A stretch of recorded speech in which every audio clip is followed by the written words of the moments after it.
Hello everyone, একটা খুব সুন্দর সকাল দিয়ে শুরু করছি আজকের ব্লগ।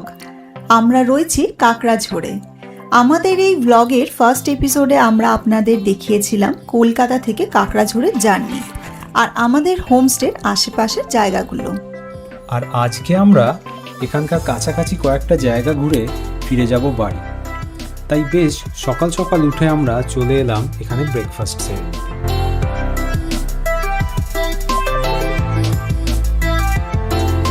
আর এই যে জায়গাটি দেখা যাচ্ছে খড় দিয়ে ছাওয়া ঘরটা, এইটাই হলো এই হোমস্টের একটা common dining space. Hello guys, good morning.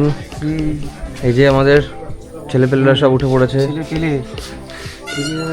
সবাই রেডি মোটামুটি। হাসছে, বলছে কালকে আমাদের বললে 8টায় চলে আসবো। হ্যাঁ, এই রুটি, সাদা আলুর তরকারি আর ডিম সেদ্ধ দিয়ে ব্রেকফাস্ট সেরে এরপর আমরা একে একে বেরিয়ে পড়লাম সাইট সিন করতে।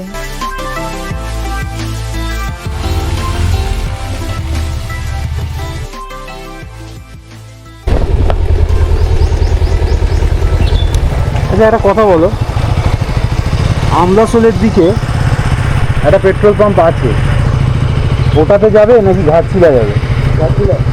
ঘাটশিলা। এখানে একটা কথা আপনাদের জানিয়ে রাখি, এই কাঁকড়াঝোড়ের আশেপাশে কিন্তু পেট্রোল পাম্প প্রায় নেই বললেই চলে। আর ঋতদীপ গতকাল আসবার সময় একবারও ফুয়েল আপ করেনি, তাই ওর গাড়িতে ফুয়েল প্রায় ছিলই না। সেই জন্য ওর দরকার ছিল ইমিডিয়েটলি ফুয়েল আপ করার। আর ম্যাপে দেখলাম এই কাঁকড়াঝোড়ের আশেপাশে একমাত্র ঘাটশিলাই আছে যেখানে খুব কাছে পিঠের মধ্যে পেট্রোল পাম্প রয়েছে। তাই সবার আগে আমরা রওনা দিলাম ঘাটশিলার দিকে। এখান থেকে ঘাটশিলা যাবার যে রাস্তাটা ছিল তার অবস্থা ছিল খুবই শোচনীয়, কিন্তু জঙ্গলের মধ্যে দিয়ে যাওয়ার সময় সকালবেলার চারিপাশের পরিবেশটা বেশ ভালোই লাগছিল।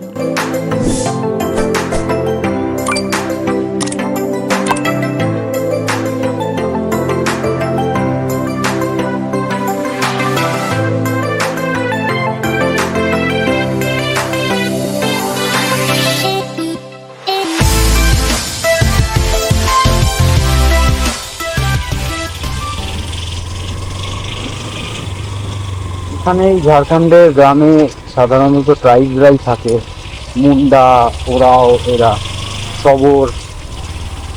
আর এখানে মেনলি তাই এরকম মাটির বাড়ি দেখতে পাওয়া যায়, তবে হ্যাঁ কিন্তু এখন এলে এই পাকা বাড়িও দেখতে পাওয়া যাচ্ছে। এই নিয়ে আমার চতুর্থবার ঘাটশিলা বা ঝাড়খণ্ডের এই সাইডটাতে আসা। তো হ্যাঁ, জায়গাটা দেখে মনে হচ্ছে আস্তে আস্তে এখানে ডেভেলপ করছে।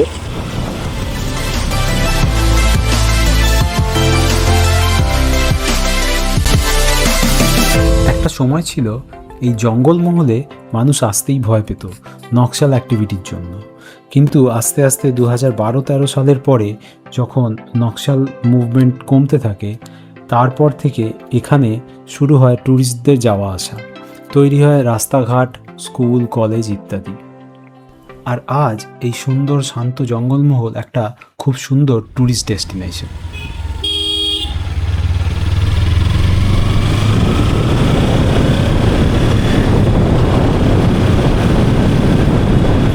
এরপর এই ভাঙাচোরা রাস্তা দিয়ে ফাইনালি আমরা ঢুকে পড়লাম ঘাটশিলা।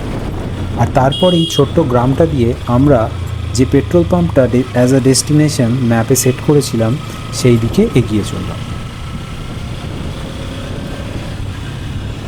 এরপর ঋতদীপ সবার প্রথম পেট্রোল পাম্প থেকে ওর বাইকটা ফুয়েল আপ করে নিল।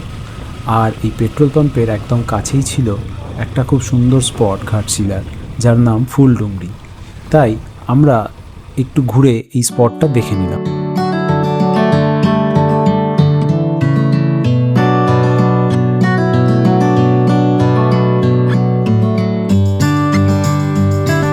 এই ফুলডুংরি জায়গাটা অ্যাকচুয়ালি একটা ছোট টেবিল টপ হিল স্পটের মতো।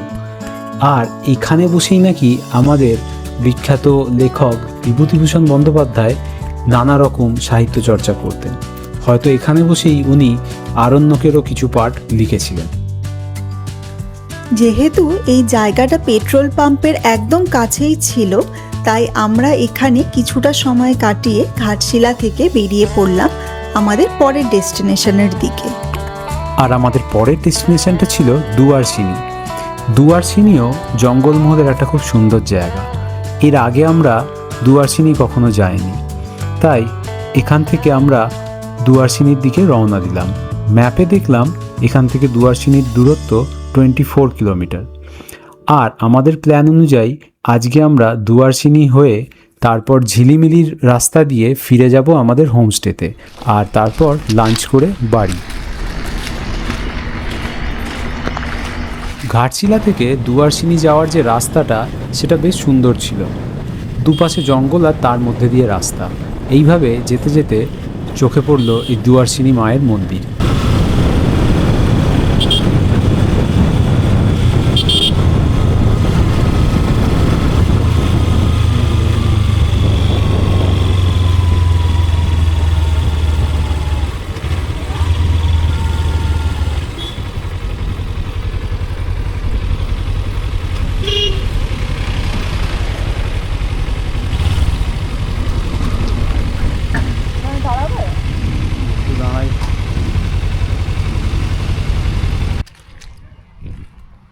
এই হলো মা দুয়ারসিনি মন্দির। এই মন্দিরের ব্যাপারটা হলো এখানকার যারা আদিবাসী মানুষরা, এনারা মনে করেন যে এই মন্দিরে দেবী খুবই জাগ্রত, তাই এখানে পুজো দিলে সবার সমস্ত রকম মনস্কামনা পূর্ণ হয়।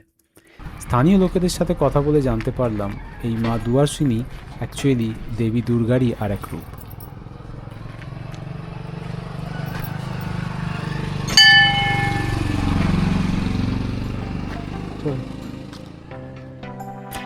এই মন্দিরের পেছনের দিকটায় গিয়ে দেখলাম বয়ে চলেছে সাতগুরুং নদী। মার্চ মাস বলে নদীতে জল বেশ কম ছিল, কিন্তু বর্ষাকালে এখানে বেশ ভালোই জল থাকে।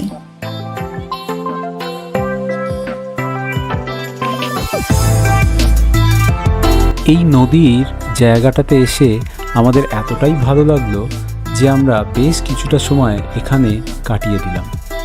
বেশ কিছু ছবি তুললাম, ভিডিও করলাম, আর তারপর রওনা দিলাম আমাদের হোমস্টের দিকে।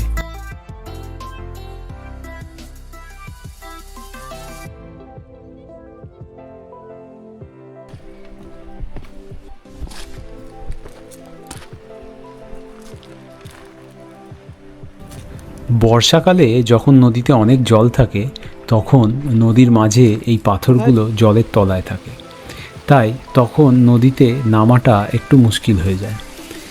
নদীর ওপারের জঙ্গলটায় যেতে ইচ্ছা করলেও মনে হলো এই সময় ওই জঙ্গলের মধ্যে অনেক সাপ থাকতে পারে, কারণ শীতের শেষে এই গরম পড়া শুরু হয়েছে আর এই সময়তেই সাপগুলো বেরোয়। তাই আমরা আর ওখানে না গিয়ে ফিরে যেতে লাগলাম আমাদের হোমস্টের দিকে। হোমস্টেতে ফিরে আমাদের লাঞ্চ করে তারপর রওনা দিতে হবে বাড়ির দিকে। ফেরার পথে আমরা ঝিলিমিলি, আমলাসোল এইসব জায়গার খুব সুন্দর আঁকাবাঁকা পথ দিয়ে জঙ্গলের মধ্যে দিয়ে গিয়ে পৌঁছলাম কাঁকড়াঝোড় আমাদের হোমস্টেতে। হোমস্টেতে পৌঁছে লাঞ্চ সেরে আমরা ফাইনালি বেরিয়ে পড়লাম কাঁকড়াঝোড়কে বিদায় জানিয়ে বাড়ি ফেরার পথে। আর পথে যেতে যেতে আমাদের পার্পল ড্রিমসের ক্যামেরাতে ক্যাপচার করে নিলাম কিছু দারুণ মুহূর্ত।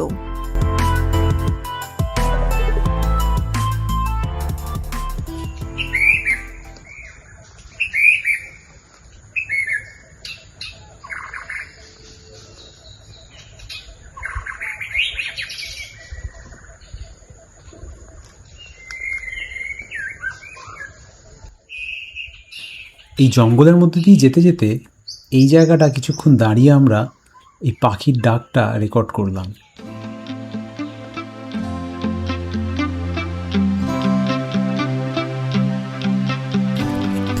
এরপর আরও কিছুক্ষণ দাঁড়ালাম এই জায়গাটায়।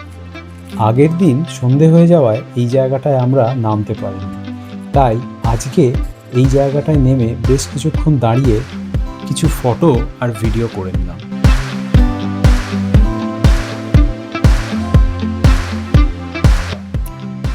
আর দেখলাম খুব সুন্দর একটা সূর্যাস্ত। আর তারপর কাকড়াঝোড়ের আঁকাবাঁকা পথ দিয়ে ছুটে চলল আমাদের গাড়ি বাড়ির উদ্দেশ্যে। এভাবেই শেষ হলো আমাদের দুদিনের এই শর্ট ট্রিপ কাঁকড়াঝোড়। এই ভিডিওটা যদি আপনাদের ভালো লেগে থাকে তাহলে কমেন্টে অবশ্যই জানাবেন। আর হ্যাঁ, লাইক, শেয়ার ও সাবস্ক্রাইব করতে ভুলবেন না।